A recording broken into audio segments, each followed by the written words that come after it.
Le Seigneur soit avec vous.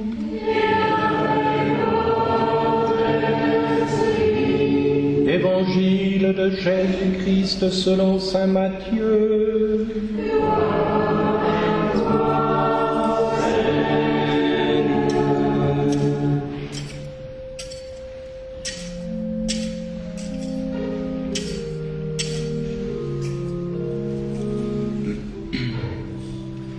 Jésus était né à Bethléem en Judée au temps du roi Hérode le Grand. Et voici que des mages venus d'Orient arrivèrent à Jérusalem et demandèrent: Où est le roi des Juifs qui vient de naître? Nous avons vu son étoile à l'Orient et nous sommes venus nous prosterner devant lui.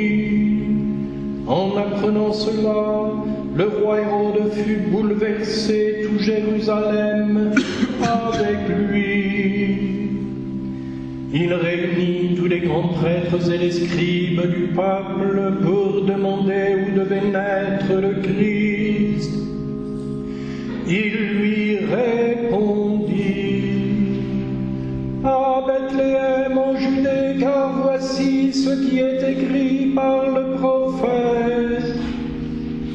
Et toi, Bethléem, terre de Juda, tu n'es certes pas le dernier parmi les chefs-lieux de Juda, car de toi sortira un chef qui sera le berger de mon peuple Israël.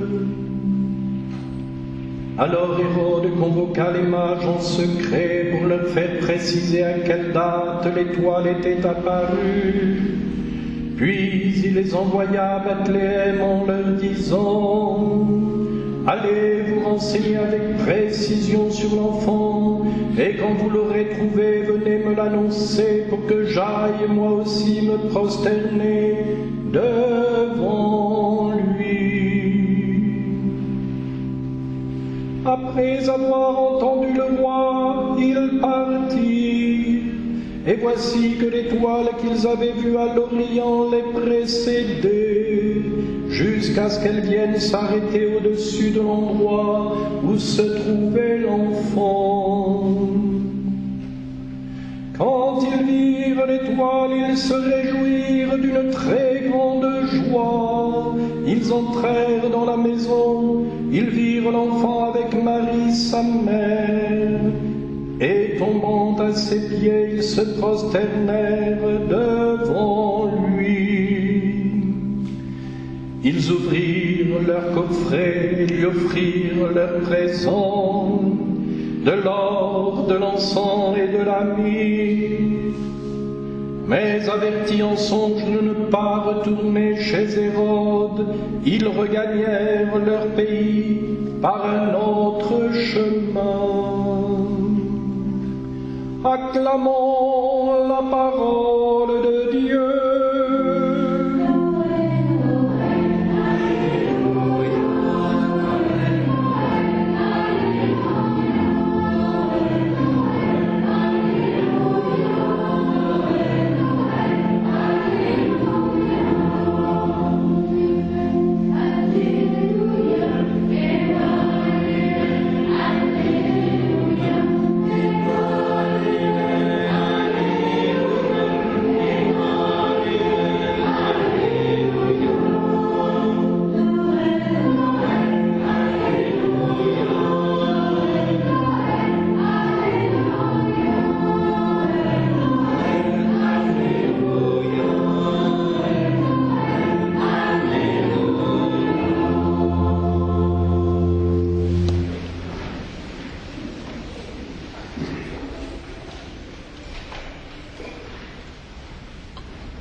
Si vous avez prêté attention à la deuxième lecture de l'apôtre Paul aux Éphésiens, il nous dit: vous avez appris en quoi consiste la grâce que Dieu m'a donnée pour vous par révélation, il m'a fait connaître le mystère. Alors vous me direz, oui, mais Paul, c'est un juif. Les mages arrivent à Jérusalem et demandent où est le roi des Juifs. On va voir Hérode, bien sûr. Et Hérode dit, mais qu'est-ce que c'est cette histoire? Moi, ça fait déjà un moment que je suis né. Alors il consulte les sages, les théologiens, et l'Écriture annonçait. Le peuple juif attendait la révélation du Messie, le roi d'Israël descendant de David. Mais Paul va beaucoup plus loin. Ce mystère, il avait été caché aux générations passées. Aujourd'hui, il est révélé par les apôtres et les prophètes. Pas seulement les prophètes d'autrefois, mais au temps de l'Église, ces piliers de l'Église, les apôtres et les prophètes. Ce mystère est révélé dans le Saint-Esprit, ce n'est pas la dernière trouvaille. Ce n'est même pas un astre qui est apparu dans le ciel. Ce mystère concerne toutes les nations qui sont associées à l'héritage d'Israël pour ne former avec lui qu'un seul corps dans le partage de la même promesse par l'annonce de l'Évangile de Jésus le Christ. Voilà la grande nouveauté du christianisme dont Paul, pas lui seul, puisqu'il dit les apôtres et les prophètes, mais dont Paul est un héros particulièrement.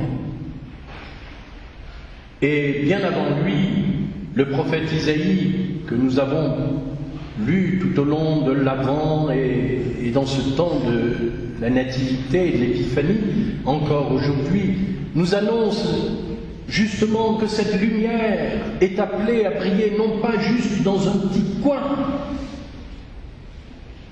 mais à briller sur l'univers entier, à briller sur toute la terre.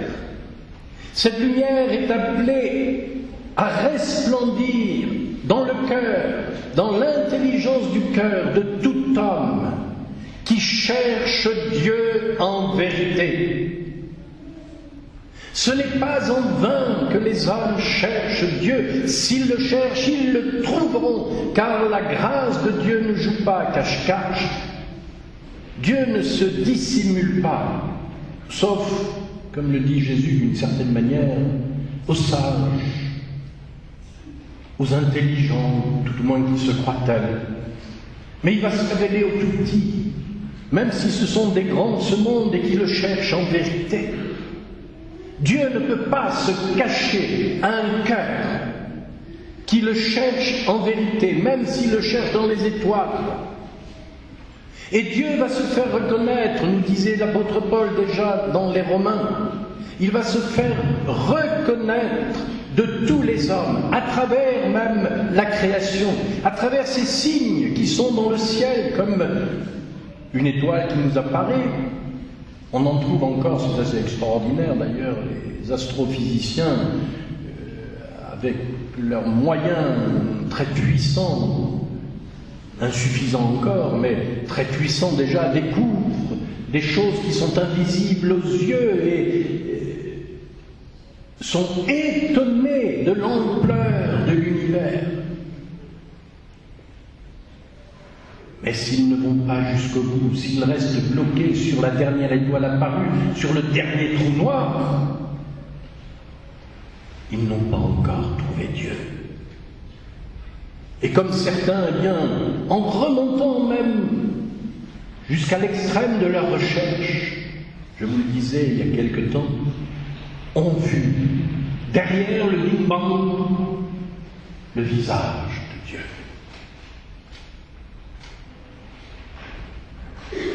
Comme ceux qui ont analysé le linceul de Turin,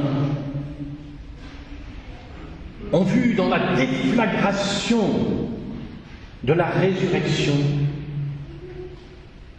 l'image qui restait comme une empreinte sur le linceul, l'image du ressuscité dans les traces de sa passion. Eh bien, nous avons aujourd'hui, et c'est une espérance extraordinaire qu'il faut proclamer à nos proches, à nos voisins, à tous ceux qui aujourd'hui se déclarent croyants mais non pratiquants, à tous ceux qui se déclarent non croyants mais de bonne volonté, qui cherchent, et même à ceux qui ne veulent rien entendre, leur dire que Dieu aime tous les hommes et que le Christ n'est pas envoyé seulement aux enfants d'Israël, mais il est envoyé, et c'est le sens de l'Épiphanie, il est envoyé aux hommes de toutes les nations. Et il vient se révéler, car qu'est-ce qui se passe pour ces mages? Ils arrivent d'Orient. Jésus est appelé, Saint Jean-Paul II a écrit même une lettre, le soleil qui se lève à l'Orient, le Christ. Ils viennent finalement de là où apparaît le Christ. Et cette étoile qui leur est apparue,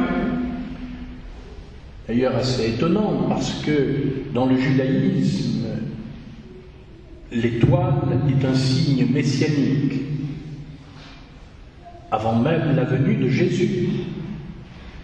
Il y en a un qui s'est fait appeler fils de l'étoile, qui s'est pris pour le Messie dans les années, au début du IIe siècle, avant que la résistance d'Israël ne soit anéantie. Il s'appelait Bar Korba, le fils de l'étoile, et il a été tué. C'était pas le vrai Messie. Et du coup, l'espérance d'Israël continue d'attendre que se lève l'étoile du Messie, le signe annonciateur de sa venue. Eh bien, ils ont vu cette étoile se lever à l'Orient. Et l'Évangile nous rapporte donc qu'ils ont cheminé, et leur chemin a abouti à Jérusalem. Jérusalem, le lieu de la présence de Dieu. Et là, pour savoir ce qu'ils cherchent, eh bien, les Juifs qui scrutent les Écritures pour savoir quand viendra le Messie, ils doivent mettre à Bethléem. Et cette parole du prophète, « Et toi, Bethléem, terre de Juda, tu n'es certes pas le dernier parmi les chefs-lieux de Juda, car de toi sortira un chef qui sera le berger de mon peuple Israël. » Bethléem est désigné à quelques pas de Jérusalem. Et sur l'indication des prophéties données à Israël, les mages, nous voyons, ils ont obéi à ce qui leur est apparu comme un signe assez extraordinaire, indicateur d'un événement royal. Eh bien maintenant, ils obéissent à la parole de Dieu. Ils n'ont pas cherché à décortiquer cette parole, à dire, au peuple juif, bien sûr, il ramasse les affaires pour lui, nous on va chercher ailleurs. Ils n'auraient rien trouvé. Ils sont allés à Bethléem. Ils ont obéi à un signe que Dieu leur donnait. Ils ont obéi à la parole donnée à Israël. Et ils arrivent à Bethléem. C'est extraordinaire. Comme un GPS, l'étoile leur indique la maison. Faut le faire. Ils la reconnaissent entre plusieurs maisons. Ils savent que c'est là. Ils entrent, voient l'enfant et sa mère.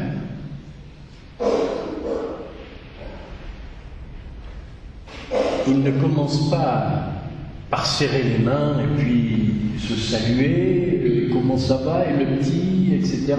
Non, ils se prosternent, nous dit l'Évangile. Ils adorent. Un certain nombre d'années maintenant, il y a des JMJ, les premières de Benoît XVI, que Saint Jean-Paul II avait déjà programmées, mais il n'a pas eu le temps d'y arriver. C'était à Cologne. Figurez-vous qu'à Cologne, on conserve le tombeau des 3 mages. Je ne sais pas comment on a fait pour les récupérer. On vénère une très ancienne tradition, on les vénère dans la très belle cathédrale de Cologne. Et les jeunes étaient rassemblés. Le thème, c'était « Venez, adorons le Seigneur ». Ça avait rassemblé beaucoup de monde, beaucoup d'adorateurs. Et parmi tous ces jeunes, il n'y avait pas que de fervents chrétiens.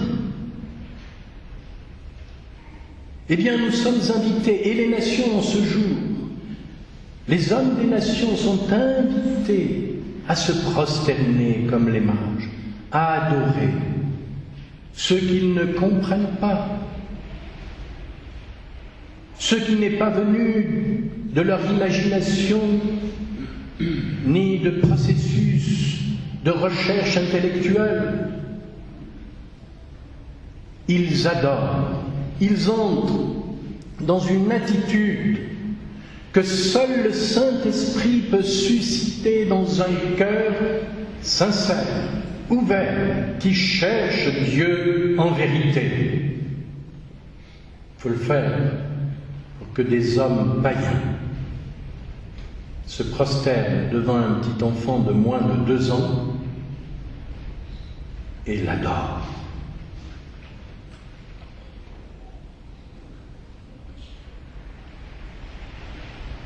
Si ça avait été un puissant, non, un tout petit enfant.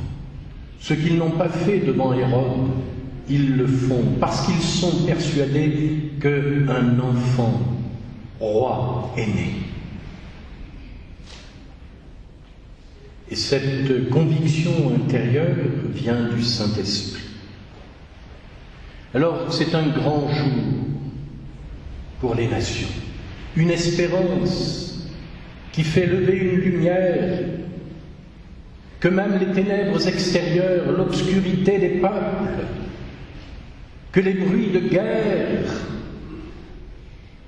de peste, de famine, ne pourront éteindre au cœur de l'homme.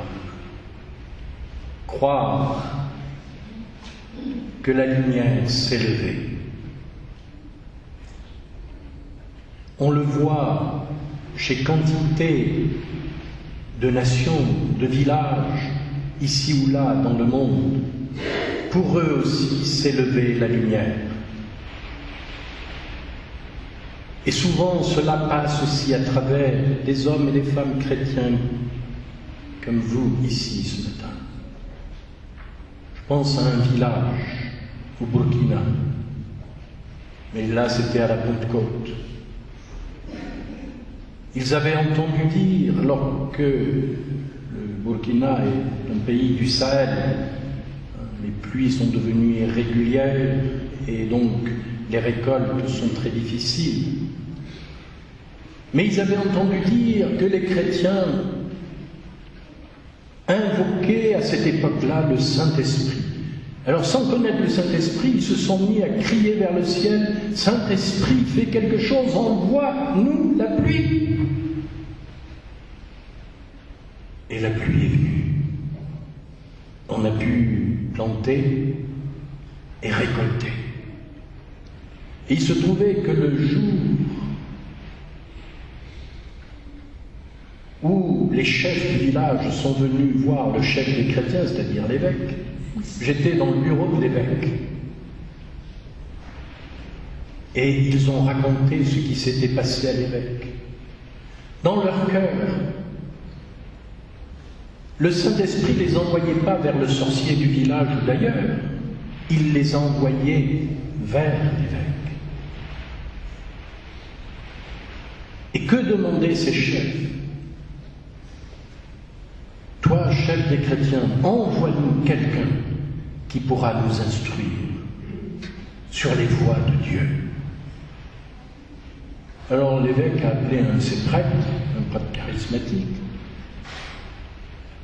et il a dit, écoute, va pour la Pentecôte, va enseigner ce village.